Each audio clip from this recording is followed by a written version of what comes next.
We're talking about video pinball. I'm not talking about Space Cadet 3D Pinball, though that is a great gateway. Did you know that that was part of a collection that had like other tables and like Microsoft just bought it to put... No, I said we're not gonna talk about Space Cadet 3D Pinball. Sonic Spinball is one of my absolute favorites. Does this count? Kind of. It's mostly pinball. It's pretty frustrating if you don't know what you're doing in the game, and you know, it's a lot of trial and error. My suggestion is to switch it to fast mode, because fast mode makes the game less clunky. You can actually control Sonic a little bit with the D-pad and influence the direction of the ball. I think when this came out, people just didn't have a lot of tolerance for spin-off titles, but like, as far as the spin-off title goes, this is fun.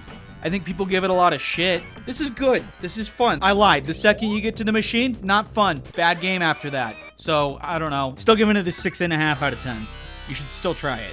On fast mode. Dragon's Fury, also known as Devil Crash, also known as Devil's Crush. Listen, as far as the TurboGrafx 16 and the Sega Genesis era goes, this is the most metal pinball game you're gonna find. I'm looking at you, Crewball. You're not it. I'm looking at Dragon's Fury because it's the one I actually own physically. But this one is a bummer because the pentagrams have been removed and replaced with stars. But look at this shit. It's still pretty fucking metal. It's good.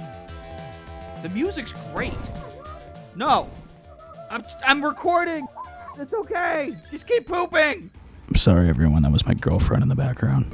I like all the different bonus tables in these because they're usually just some combination of like eyes and orifices and like rib cages and pointy horns and like... just generally some kind of metal album cover art. I don't know if there's a more brutal looking game for the Sega Genesis, but let me know in the comments if there is one. Also, the music fucking slaps, and I bought a vinyl of it because I like it that much. This game's an 8 out of 10. Xenotilt. This is like Space Cadet 3D Pinball on steroids. If you just came from part 2, you just saw Devil Crash, Dragon's Fury, whatever. This takes heavy inspiration from that game. War, the developers of this, started with Demon's Tilt, a direct spiritual successor, and then said, you know what, we're gonna improve on literally everything we just did. This game only features one table, and that's all you're gonna need because you're gonna be addicted to this shit. The soundtrack is fantastic and excels the Genesis music it's inspired by. There's multiple table bosses, hidden jackpots. How many pinball games have you played that feature turrets?